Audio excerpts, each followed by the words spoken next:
In this tutorial, we're going to take a quick look at how you can crop a PDF in Adobe Acrobat. So I have this picture as a PDF here, and I just want to crop my bird.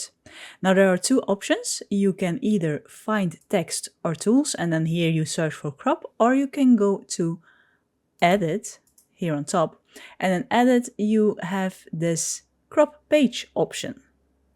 So you can do either. If I type crop here, you can see that it tells me crop page, and that's this. I can hear this tool. Now I can make a square around my bird and then double click this square, which opens a set page boxes. You can leave everything as it is, or you can tweak it to your own liking, but most of the time it's okay like this. And then if you press OK, as you can see, now my PDF has been cropped to the area I specified. And that's an easy way to crop your PDFs in Adobe Acrobat.